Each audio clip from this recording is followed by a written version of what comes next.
You're watching the Juice Consumer Direct podcast. I'm Carson Poppenger, and I'm here today with Jacob Thorpe, our VP of Solutions and Strategy, along with Brett Evanson, our Chief Technology Officer.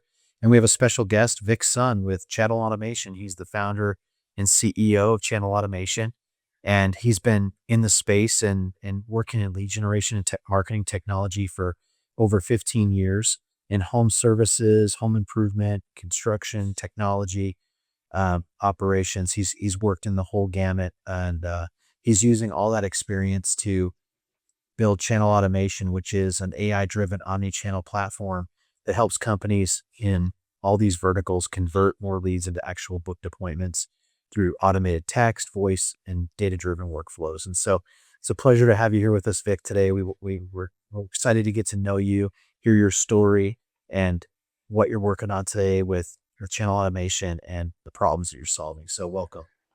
Thank you. Thank you for having me. I really appreciate it. Squeeze is a very well-known, company, and we're very honored. I'm honored to be here in your podcast. Thanks for having me. Absolutely. Tell us your story. Like, tell us a little bit about like your background and how you got where you are today. Like, what's what things do you like that you do outside of, you know, your career and everything like that too? Yeah, well, I'll give you guys a quick thing. So I went to UCLA for engineering and applied mathematics, big nerd. Um, you know, uh, was in I'm still into Star Wars and um all kinds of nerdy stuff. I used to play Magic the Gathering. Yeah, so I didn't really date much. I studied, a lot.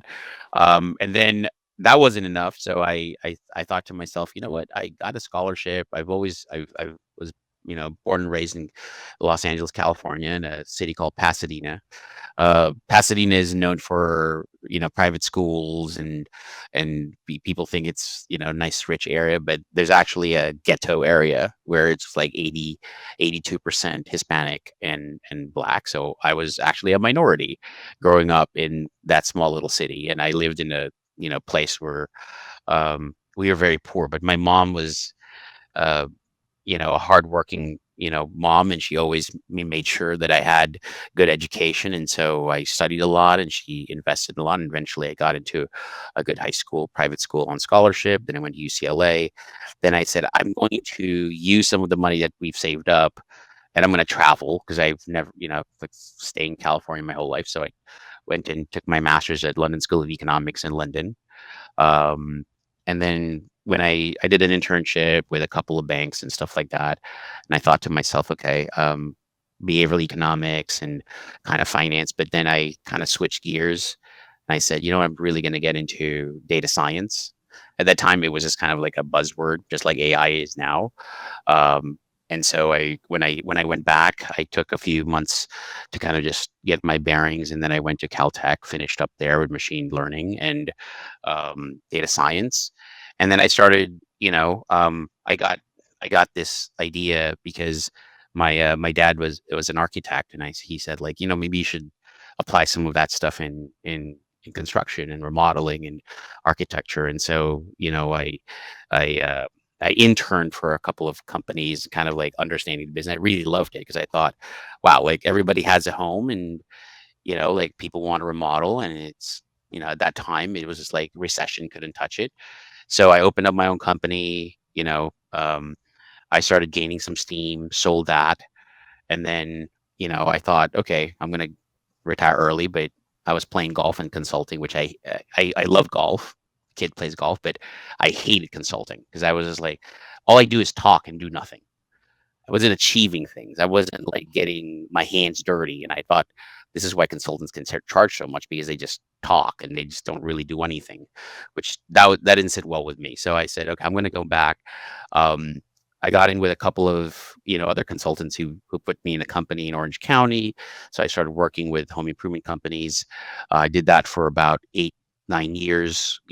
Grew a bunch of big companies and sold them, and then I said to myself, 2019, I said, you know what? I'm going to just use all my knowledge, because I was one of the first to, you know, um, use 5.9 in the industry. I was an architect level, right? I was pushing all the dialers and, moving all of those technologies, Salesforce.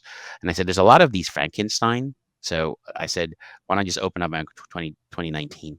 I didn't, and then I planned for everything except for COVID, which was interesting because that actually helped me because I said, okay, I'm not going to be making some money now, but I invested and I said, I want to build a technology that's omni-channel. And at that time, omni-channel was just like, nobody really knows what that is. And AI was just still kind of a buzzword. And so I said, like, um, that's what I'm going to do. So for 3 years, built that.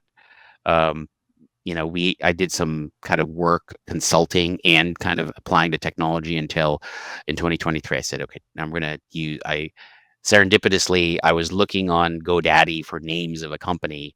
And then I came across channel automation because I was looking for words like automation AI. It was there for $3,000, which I was just like, I think that's, I think I'm going to use that. And so I did that. And since then we started with about 6 big companies, national brands like um, Renewable by Anderson and some really big manufacturers. And so that helped us. Um, and for the last since 2023, we've grown to about close to 170 brands. So we're also working in the death industry um, and automotive as well as insurance. And I get to spend more time with my 2 kids.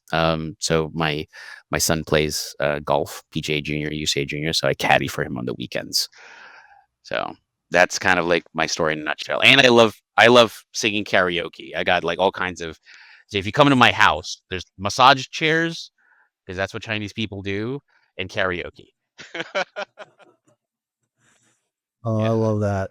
I think your background is like so on like it's almost like every guest we've had recently sort of told a similar story of just like humble beginnings where you just like came from a hardworking family that was just trying to figure out how to make things work and you pulled and climbed and you to get to where you are today to build up the life that you want. And I think that's awesome. And I think that's a message that everybody would love to hear. And so that's congratulations on everything that you accomplish.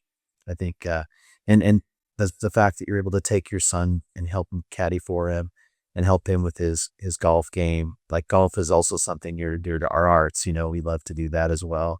And yeah, so it's fun to spend time with your son and those are hours and days that you'll cherish forever. So Yeah. no, It used to be us fun too. when he wasn't as good as he is. He'd be still getting better. Now he basically just uses me so he doesn't want to have to carry his clubs, and I'll make recommendations and then he'll just choose his own club anyway. And then if he hits it really well, he'll just look at me and he's like, and I'm like, dude, I used to teach you how to do this. You know what I mean? I still pay for your swing lessons, but he's being confident and stuff like that. So yeah, What's the like best it's part of his game? Is it the driver woods, irons, wedges, yeah, putter? definitely the uh pitching and chipping and putting. That's like his favorite. Like he's 9, so he can't really like he competes with 11, 12, 13-year olds. They can really drive far. And he's 9 and it's not like he works out like just small calisthenics here and there, but he's still 9. So he can't really compete with those people but he'll get it on the Yeah. fairway and then into the green. And by the time he gets at least 100 yards from it, like that's where he catches up. So Yeah, that's where you score is in the short game for sure. So those are good skills to have. I think Tiger Woods said he was taught the game backwards to like start putting, and then once he mastered that, he like moved away from the green and just further back. Driver was really like the last, and I think that's wise. We've talked about that before. I think on here, if I was teaching my grandkids in the future here, so that's probably how I would teach them too. So yeah, I grew up in a area where it was like majority. I was a minority, and one of the things I needed to do when I started, getting to high school, I needed to hustle. So I learned how to play pool, billiards and snooker. That was one of those things that I could make little bit of money on the side, like, and so I think that applies to putting. We don't have a pool table or anything like that. So when my kid started, he was starting with a short game, and um, when he was born, I just had these putting mats and stuff like that inside the house. Now we have like a like a driving range almost at the back of my backyard. But he we just started putting, and he just really enjoyed it. And then we were doing some pool, so it was just kind of like a yeah. He just started to grow into it. Yeah, and now he gets to tell me, he gets to give me those looks.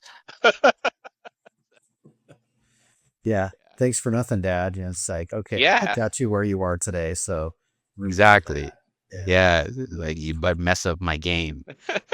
So, yeah, Well, so well, Vic, you guys, you're tackling a lot of really cool challenges in the industry with channel automation and helping deliver, qualified appointments for home services and construction.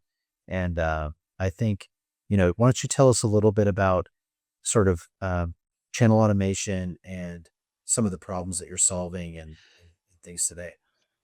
yeah, I mean, it's really simple. Like the way I explain it now is channel automation, is not just the intervention, which is, communicating through text, chat, TikTok, Facebook, Instagram, chat, email, in with automation and AI. It's the overseer, right? Where nowadays because of the new rules, okay, or the rules that have been in place, it's new to some industries. For example, for carriers now, they're silently throttling or filtering your messages and your phone calls, and certain industries have had bad behavior, especially the ones that have call centers that are just bombarding people with phone calls. Now carriers are punishing you by throttling you first, then they're going to silently filter, then they're going to go and do a brand level blocking, right? And so what channel automation does that I think a lot of technology doesn't do, other than maybe unless you build it out on Salesforce, which means you'd have like 7 to 8 figures to invest. Most companies don't have that. Is what we do is we take the lead, right, from either the CRM, because we are a CRM as well at this point, um, and we score it. We take a look at whether or not it's a real phone number, who owns it, right? And we see the verification, recency, like how recent has this activity been? And then from there, our system starts to provide the intervention. It says, okay, this is a landline. Don't text it. Call it.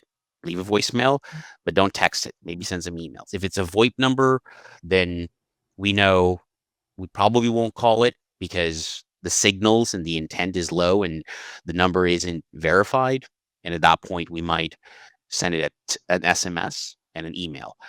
But what it does, it allows for consumers, right, to get the very best experience so they're not bombarded, and for our customers to be able to get the very best conversion. Because not only are we telling them whether they're buying leads or getting leads that may not be um, who they're representing or really a high intent or not good signals, and that helps them so that they're not getting blocked, right? And they're not buying leads in which they can't even convert on them because their messaging and their calls are not coming through, right?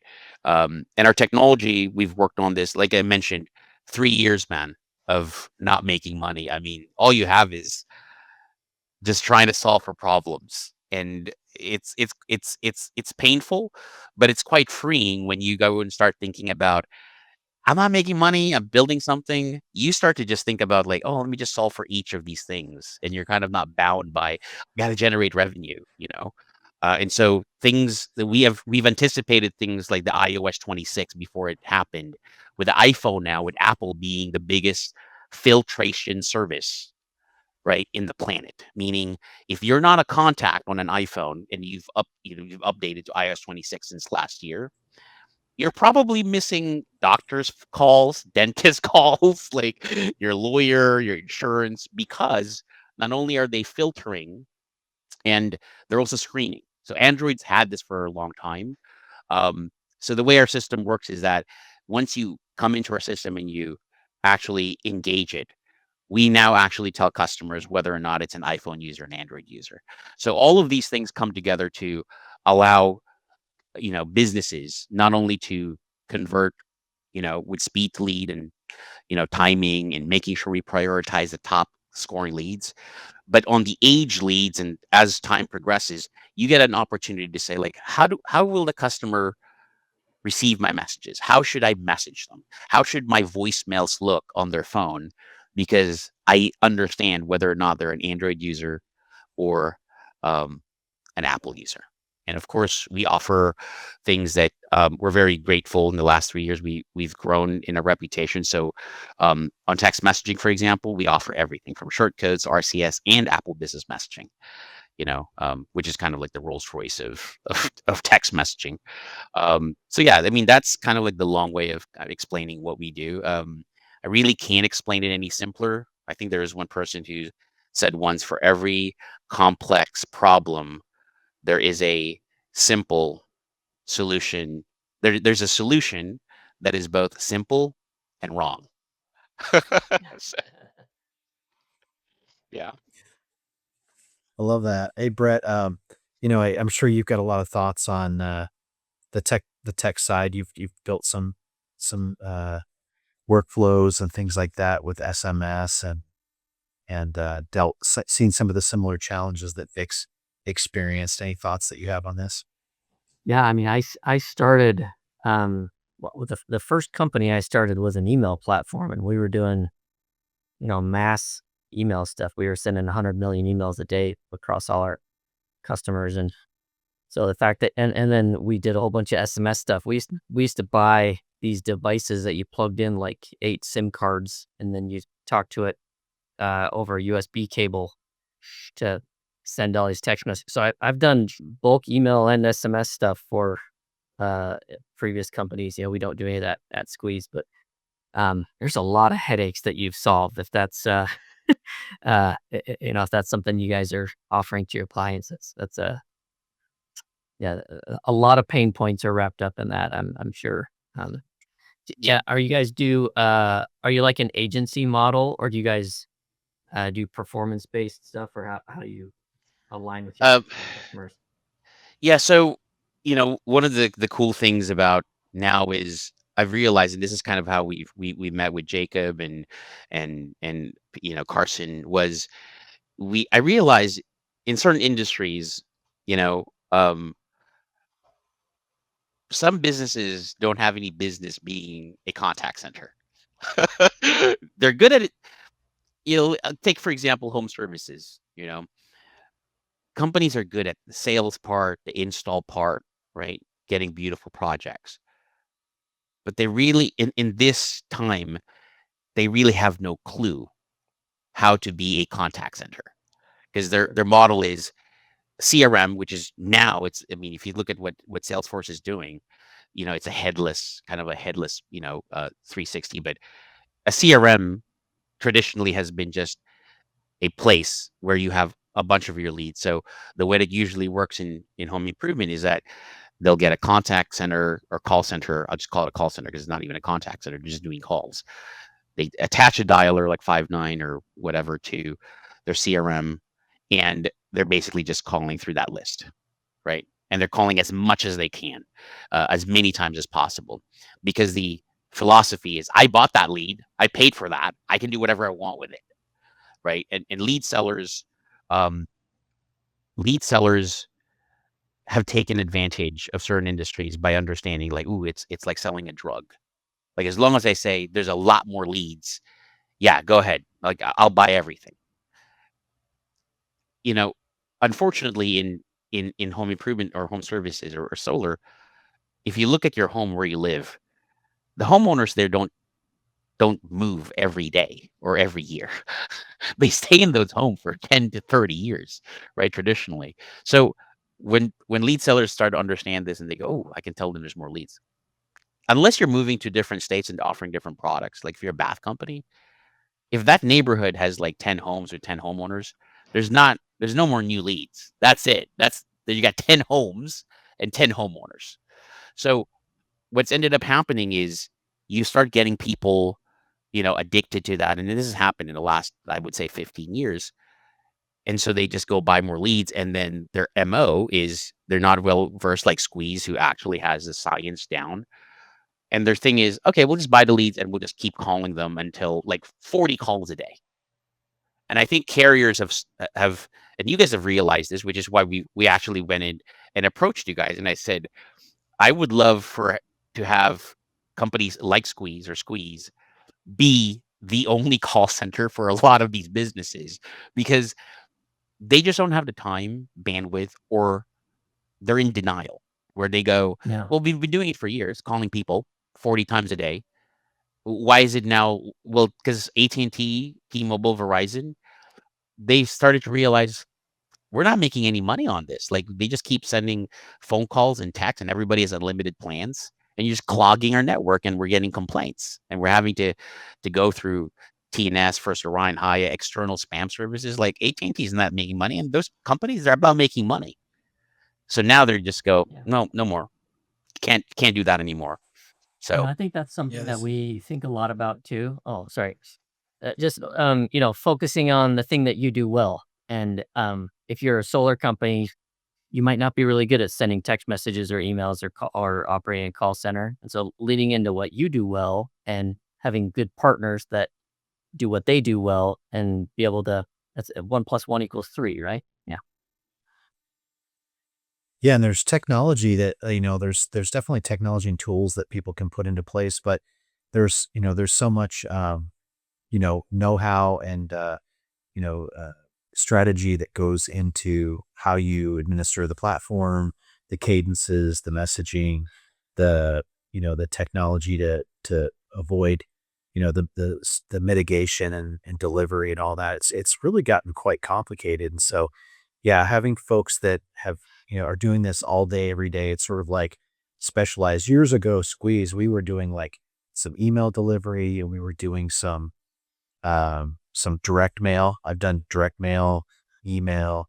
We've done a number of different channels, and I just kind of settled on the call, on calling or the phone, because we figured we're able to get the highest conversion rate and yield from the phone, and then we've just kind of gone deep on that, and that's why we've gotten so good at it. If we were doing all the different things, continuing to try, I'd probably, struggle. But that's why we've gotten really good at it. And it's interesting. Sometimes we've had some folks that we've worked with that have come back later and said, "Hey, the things I learned working with you, I implemented my center, and it made things go so much better." It's like, well, that's because we know what we're doing, and I'm glad you're learning from us, and things like that. And so, but yeah, it's there's something to be said about, it's what do they say? It's you can have a hammer, but knowing where to hit, or something like that, something to that effect is more valuable, So yeah, One of the things, like Vic and I, we've had quite a few calls on this, and one of the things that I think that channel automation understands well, and I think that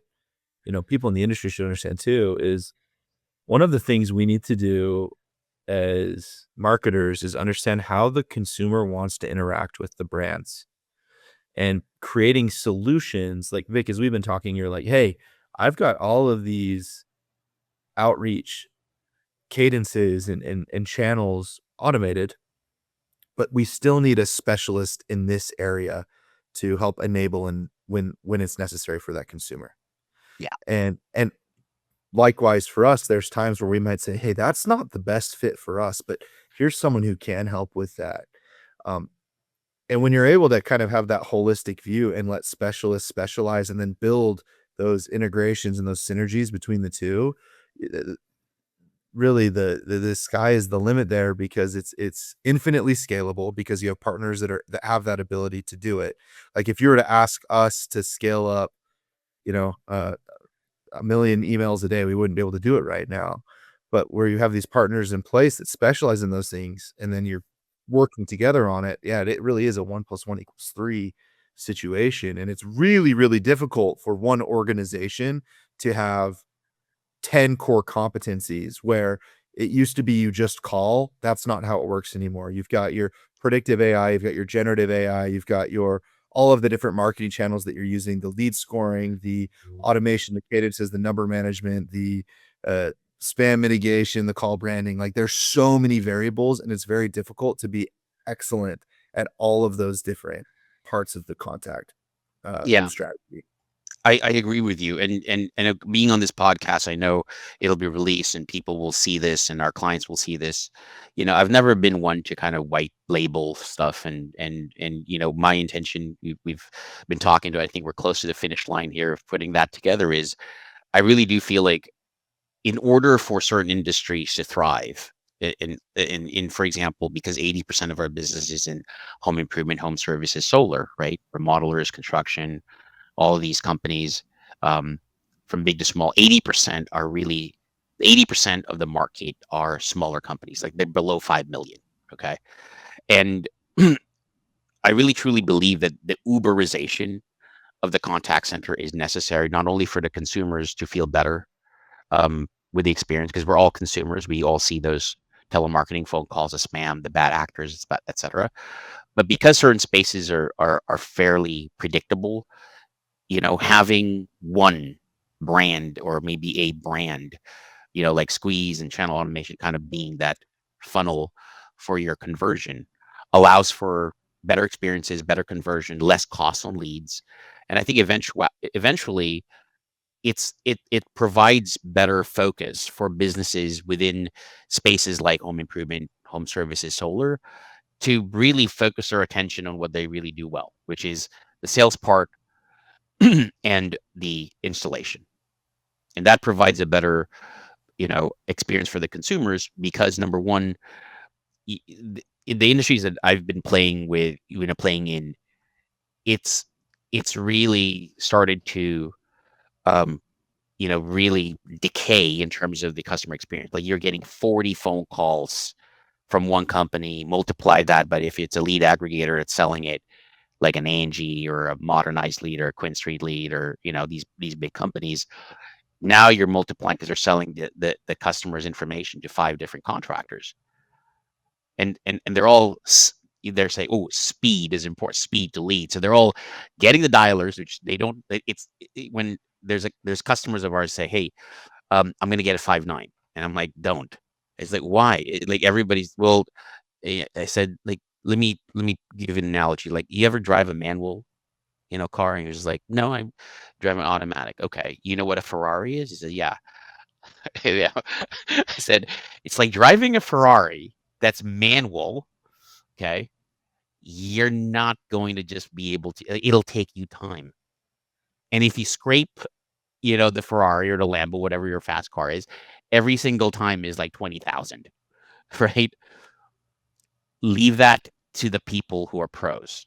And but this industry is like that. It's like follow the leader. They just follow what everybody else is doing, not knowing that it's this thing and then now it creates that issue on the Yeah, it's interesting. Like we'll be on, and we use Five9 for our contact centers. We have a few different platforms that we're using, but Five9's been one that we've used for quite a long time. We have such a deep knowledge of how to make it work that even we've been on calls with Five9 and they'll say, oh, that this won't work that way. And we'll say, oh, really? Like, let me show you how this works that way. And then they're like, oh, and then the engineers on the call taking notes and like how we did that, and that comes with time and experience and knowing it. So we kind of know it even better than the engineers at Five9, right? Which is no knock against them. We're just in it every day and we're using it and we're building. We have 100 different customers with, 2 or 3 campaigns, each like that are all operating independently and everything. So, we've had to figure those things out over the years. And, I've thought, if I'm a new brand and I go say, oh, let's go get Five9. Well, now I'm going to have to put an ad out and say, I need to hire a Five9 specialist, right? And who are you going to hire from? And what does that pool look like of qualified candidates that have that deep level of knowledge? The person that actually worked with me that told me that we needed to get Five9, this is back in 2015. He's like, we need to get Five9. And then he's like, I've used it before. I can set it all up. And so we got it, we installed it, and he set it up all wrong. And it didn't work properly. And then we had to go back in and fix it. And then we had to learn. And and iterate and everything like that. But what I learned was even the person that was like, we got to get 5.9, I've got this experience and I have this background, really truly didn't understand it to the level that you had to really make it work correctly. And I think that's what you're talking about, Vic. And so it's rely on the professionals that have been through that, because there's a lot of cost and inefficiency that you get. And we've had clients today that are struggling with trying to get it to work properly. And even though we could go in and fix that for them, we're not consultants. Our business is to just handle it for them. And so it's not really a desired motivation for us to, solve that problem. We solve it by saying, you know what? We solve it because, you don't have to deal with that anymore. Just let us handle it. I agree. I agree. In certain industries, there's a certain confidence slash arrogance that, and I get it, because people are trying to protect their themselves. If you're a call center manager or director, marketing, there's, especially in with the proliferation of AI and automation, and the complexity of using dialers, um, you're it can be very scary out there for those particular individuals in those roles, when their models and ways that they've been doing it no longer work, and they have no clue, and now they're having to pass the baton over to the pros.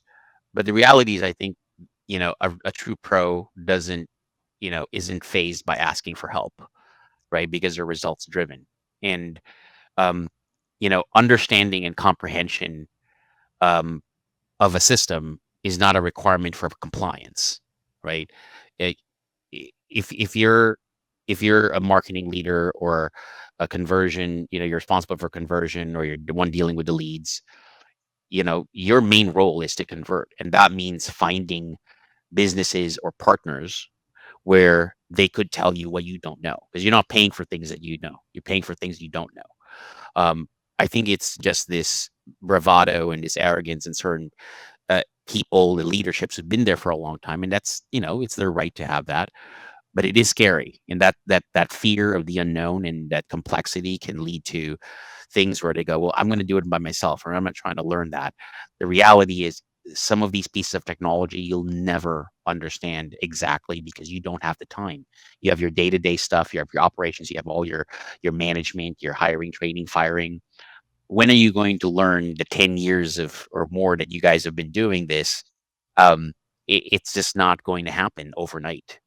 And so I think it's important for a lot of businesses to start realizing, and business owners and the leaders in there, that they may have people in their positions where, look, you don't need to throw away those people, but you may need to repurpose and redefine what they're doing, from you're handling this call center and all of these things, to I just need you to find the technology and the partners that you can manage and work with in order to get to the result.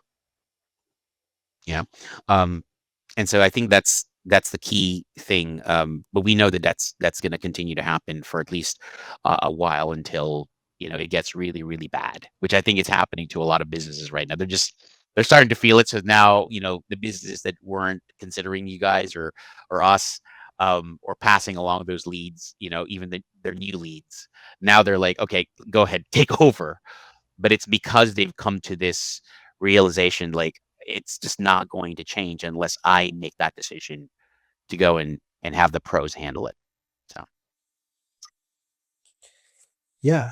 How do you think AI is coming? AI is a hot topic. Everyone's implementing and testing with it in different phases. Either you're using it to sort of support your workflows in your business, or you're looking at ways to completely automate, different functions of marketing. Where do you see things, and how are you looking at that? um, in the industries that we play with, because homeowners, which is 45 to 65, and you're not buying a pillow, you're buying a model, or solar, or roofing, repairing something. It's a considered purchase. It's not like you can just, like, okay, it's a $300 pillow, e-commerce, I can make that decision. Um, you know, those kind of consumers still want the phone call. Okay. I believe that there's a group of audiences, right, in your lead stack or your prospect stack, where they're going to be open to AI, whether it's text messaging or chat or messenger or on voice.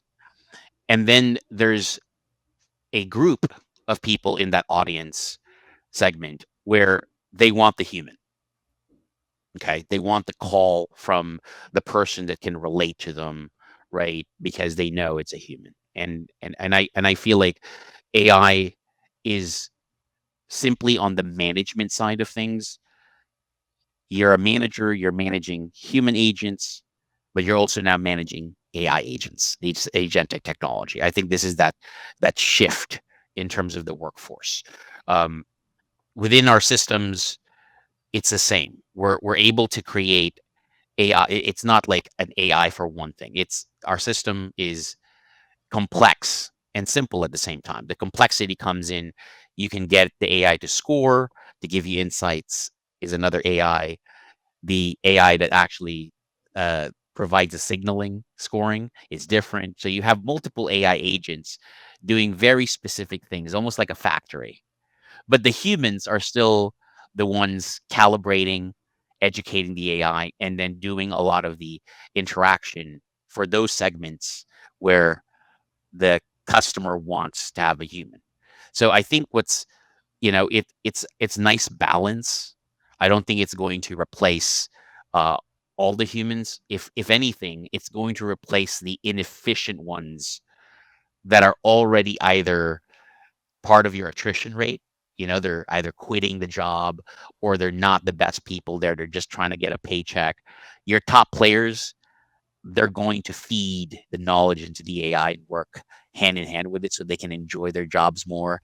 They can do their jobs in higher quantities, whereas the AI will simply replace what you're already replacing.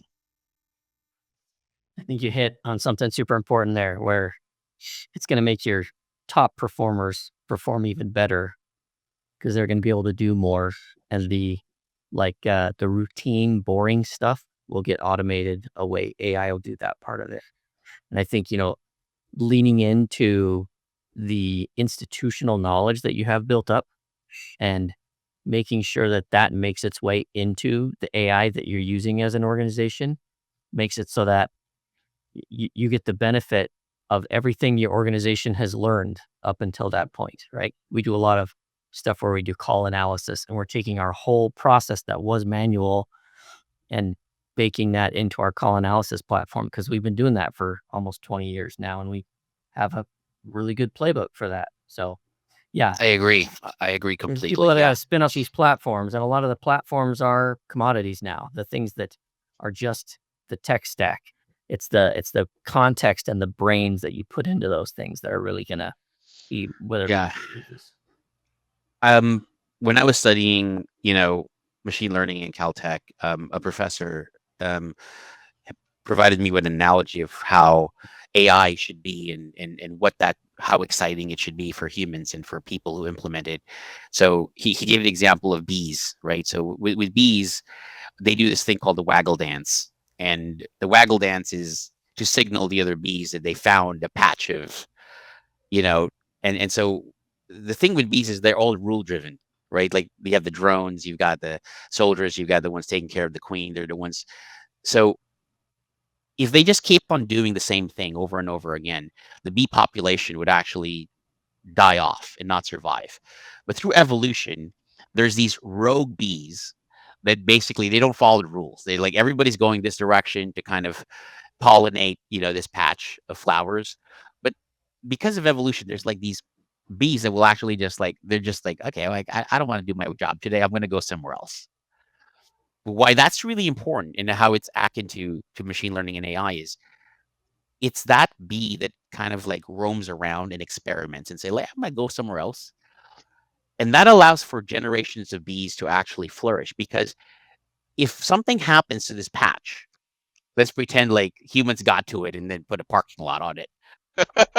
Those bees would be dead, right? Because there's no more flowers, there's no more thing to pollinate. But because of those bees that go around and experiment, they're like, they're They're kind of going in different directions.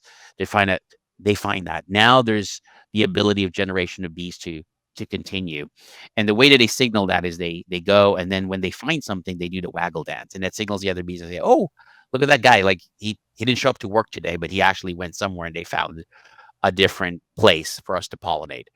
And that's what AI, I think, should bring to the table, especially in the contact center. Your top agents feeding it information, saying, hey, these are the things that we should be saying. These are the things that are effective. These are the things that our customers are always constantly, asking about, and we can improve that. And then tasks that are kind of like, for example, if you're trying to warm up a lead, it's a well-known fact that call center agents don't want to deal with age leads.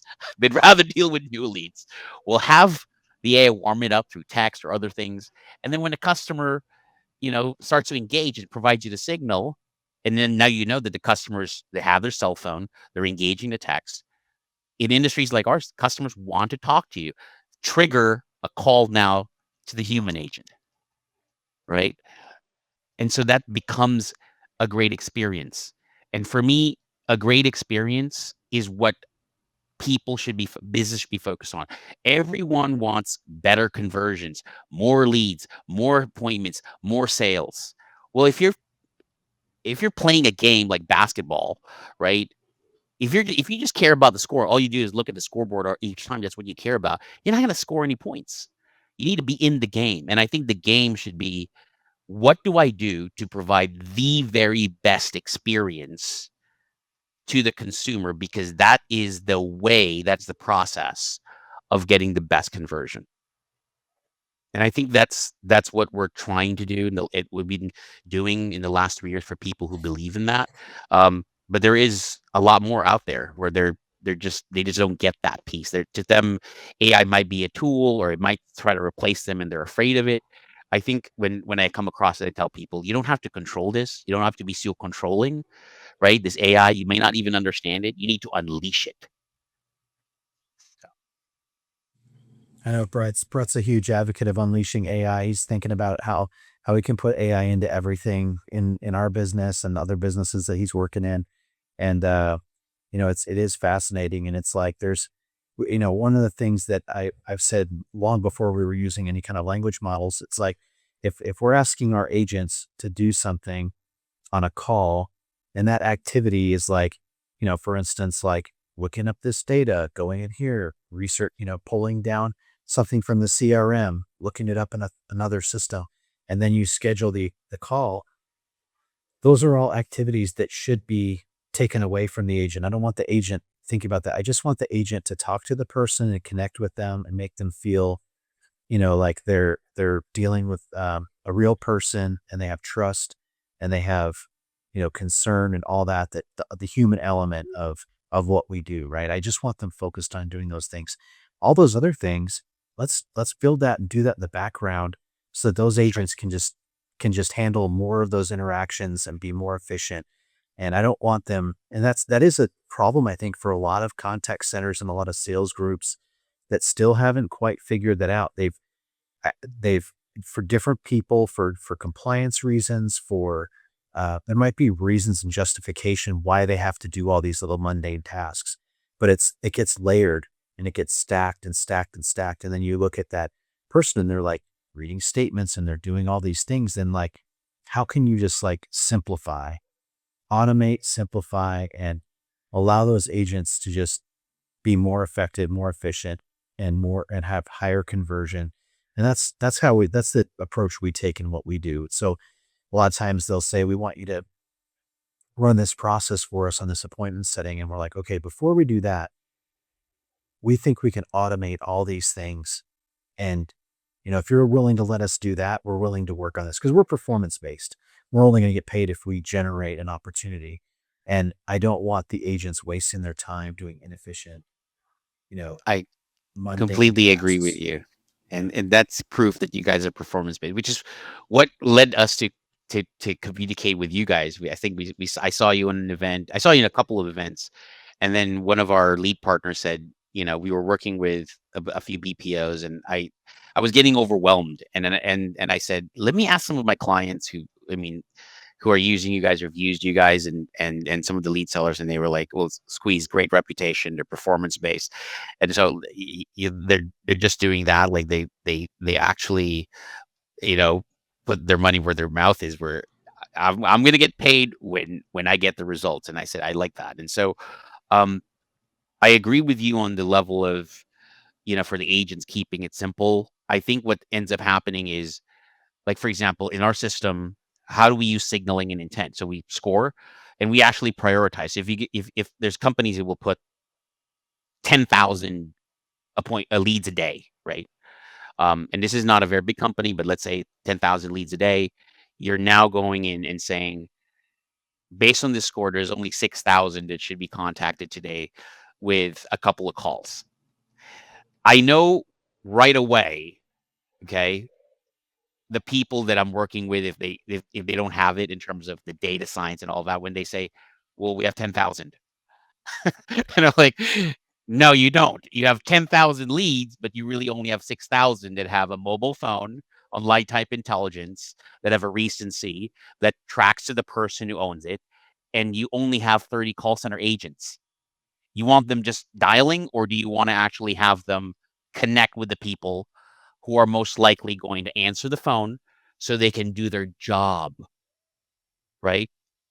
I think this is that particular concept, which is, I'm not giving up on some of the contact centers, because we do work with enterprise level clients, but the 80% of the businesses that we deal with, I feel very strongly, and right now maybe it's just a belief that I'm kind of carrying, is they should let Squeeze, a professional, handle that with our technology, because they should just be caring about the results and the experience of the customer.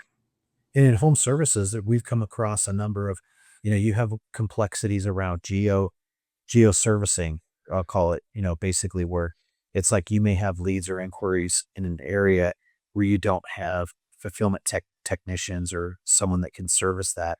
So you you're going to get that person on the phone, and then you have to schedule them out, for 2 months later or something like that.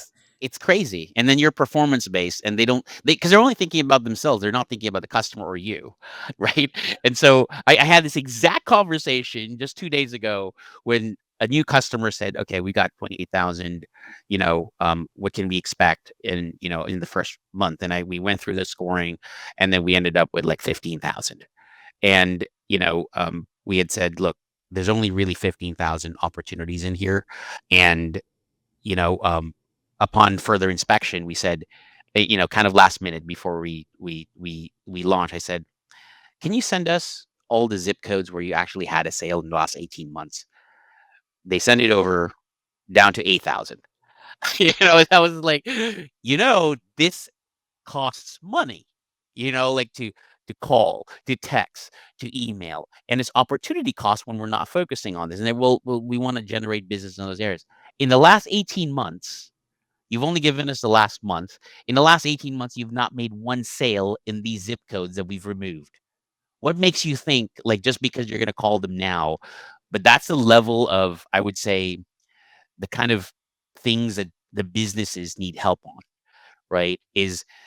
Because they don't understand those things. To them, I paid money for it, I deserve it. And it's funny, because um my friend and I have a good friend. He goes to Brazil. He's an investor. He does all of these things. And he once told me, he says, like, I don't work in your space, but it kind of feels like it's like dating, right? Like, just because you went out, like, when you go and date somebody, you got to take them out to dinner. You got to be nice to them. But it doesn't really mean that you're together just because you spend money. I said, exactly. But in the spaces I deal with, it's like, I took you to dinner, right? We're now going to hold hands, and you're mine. Like, I can call you 50 times I want in a day, and you're going to have to answer. It's like, it doesn't work that way. It doesn't work in dating, and it doesn't work in prospecting for leads either. But it's mind-boggling how there are industries that, and I love this industry because I've been in it for a while, but there's businesses that still hold true to that philosophy. Like, if I buy that lead, I can do whatever I want with it, and I'm owed that opportunity. So, um, Yeah. it really comes down to with the consumer and their desire, like what is it that they want to do, and they may not be maybe people are inquiring about different things, and maybe they're serious, maybe they're not, maybe they're just looking at options, and maybe they can't afford it. Maybe they'd like to do something but they can't afford to, and it's all about you know there's so many factors, and you're right. It's not a license to just harass them, and that's part of what we do with I'm on the board of Reach, which is responsible enterprises for Robin. against consumer harassment. Yeah, and it's we're just trying to advocate for good practices in the industry to not harass consumers and generate bad will. We want to have good practices and follow guidelines that are going to keep the industry healthy. And there's been a lot of people that have abused that and caused many problems, and so we want to advocate for doing things the right way. So How do you guys overcome that with maybe a potential customer, and they go, "Well, look, you know, I want you to call this, and I don't care. Like, I just want you to keep calling until you get the appointments." And like, how do you guys educate? I'm curious about how you guys overcome that or set the expectation, because you guys are pros, so you're taking care of your number health, your spam, the reporting, all of those. How do you guys overcome that with a consumer? Your consumers. That's something that I deal with a lot. The first thing I always try to do is it all starts in implementation, where you're setting expectations and you're setting service levels. This is what you can expect. This is what our cadence is going to look like. This is, you're using us for a reason. Well, I want you to dial this 50 times. Well, you're using us because you don't have a good contact rate. This is Yeah. like, if this were working well, you would not be using us. This is what we found works. We also manage all of the numbers for them, so we understand how to maintain good reputation with carriers and how that works. But ultimately, what we try to do is we try to set target contact rates, target conversion rates, and target. So I'm gonna throw a curveball. I'm sure in your success, because you've been successful, and I know this to be true. We learn more from failures than successes. So on customers, and I think this is more of the customers, they get, oh yeah, we've got great leads, and then they give it to you, and then you're like, I don't even know if they're real, right? We're not getting that. How do you like? What's the like? What have you seen has been successful? Kind of laying it to the customer and saying, look, what you gave us is, without saying it's garbage. It's like it's not going to produce good results based on what we've tested or whatever. Like, how do you guys overcome those?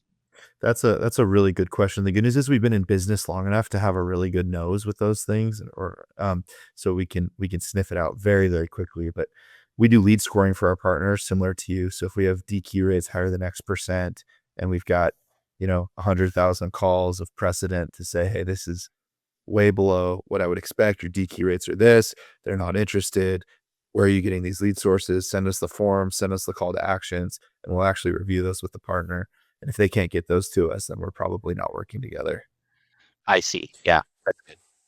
we also have some historical stuff that we can show, where we'll show them some examples of like conversion rate fall off. The chart trend goes like this on contacts, and we can show them that, like, even after over a period of weeks, 20 attempts in a period of weeks, your likelihood of converting someone on that is like extremely low. It can't happen, but you've now generated so much bad will, and you're getting the consumers just tuning you out at that point. If your calls are being delivered, they're blocking you, they're ignoring you, they recognize, and then regardless of what you do, they just they go to like for me, for instance, I've been in this game long enough. My number's 20 plus years old. I get dozens of calls a day, and I don't answer calls that I don't recognize. And so I think a lot of consumers are treating it that way too. And so showing them that data and giving them our best recommendations and best practices of what they can do. Also letting them know that, like, we've been able to, in 17 years, avoid a lot of the legal challenges that other companies have really struggled with because of their practices. And so because of the way we've operated, we've been able to, avoid that. And by partnering with us, and using our best practices, you're going to also keep your good name clean and maintain your reputation. Because the last thing we would do is do something to damage our reputation or our client's reputation. So. Yeah, no, I Exactly. agree. Yeah, in our system, we have a compliance piece where the AI is programmed to tell you, like, depending on your state, like, there's limitations on Sunday calls or text messages or outreach or the number of times. And a lot of the times, hitting that compliance piece, um, there's just not a lot of people who even think about those things because to them it's like, well, I'm not a lawyer. Like I was told to convert, so I'm going to do whatever I can, not knowing that, there are some litigators out there who will literally go to the website, put in their information. They've already planned together a reassigned number that doesn't belong to them. And now your TCPA opt-in is not even valid, even though you got one, because there's a litigator who's trying just basically baiting you into doing it. Um, you know, I'm proud to say like 100% of our customers have never gotten sued, which is unusual because some of the competitors that we have on the AI game, they have those people getting sued or whatever the case may be. But because we have the AI, and this is a good point of, you can have AI in our system that actually does, we call it AI function.